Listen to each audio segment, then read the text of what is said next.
حضرت حذیفہ بن یمان ایک صحابی تھے۔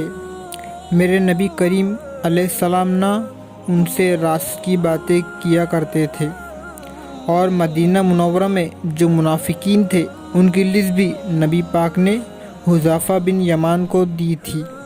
حضرت حذیفہ بن یمان کہتے ہیں جناب عمر فاروق کی خلافت کے آخری ایام تھے، کچھ دنوں کے بعد وہ شہید ہو گئے۔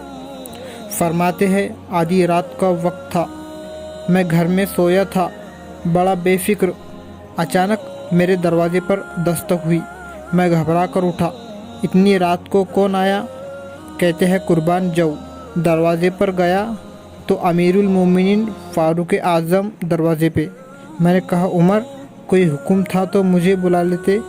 کہنے لگے میں نے نا امیر بن کے نہیں آیا، تیرا ویر بن کے آیا ہوں، امیر المومنین کی حیثیت سے سرکاری کام سے بلاتا تو وہاں بلاتا، مجھے ایک ذاتی کام پڑ گیا ہے۔ کہتے ہیں میں نے عمر کو گھر کے اندر بلا کے چارپائی پہ بٹھایا، میں نے کہا حضور میں غریب آدمی، میں کیا آپ کے کام آ سکتا ہوں؟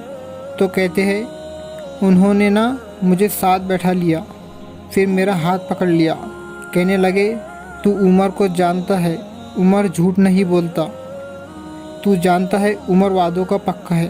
کہا حضور جانتا ہوں۔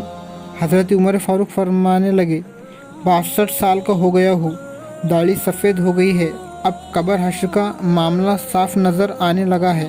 کہا حضور مجھ سے کیا چاہتے ہیں؟ حضرت عمر رو پڑے، کہنے لگے آج میں عشاء کے بعد نکلا ہوں تو نبی پاک کے صحابہ مجھے نیک کہہ رہے تھے، پھر میں نے بچوں کی ماں سے اور بچوں سے بھی پوچھا، وہ بھی مجھ سے راضی ہے، پر حذیفہ تیرے ساتھ نبی پاک راز کی باتیں کرتے تھے، سچ بتا کہیں عمر کا نام منافقوں میں شامل تو نہیں؟ حضرت حذیفہ بن یمان کہتے ہیں میں باپ کے مرنے پر اتنا نہیں رویا جتنا عمر کے سوال پر رویا، میں قدموں میں بیٹھ گیا۔ میں نے کہا نہیں عمر، یہ تو میں نے نہیں سنا، لیکن یہ میں نے نبی پاک سے ضرور سنا ہے کہ میرے بعد کوئی نبی ہوتا تو عمر ابن خطاب ہوتا۔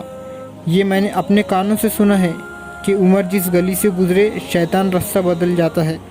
یہ میں نے اپنے کانوں سے سنا ہے کہ 9.5 سال حضرت جبریل جناب عمر کی شان بیان کرے تو پھر بھی بیان نہیں ہو سکتی۔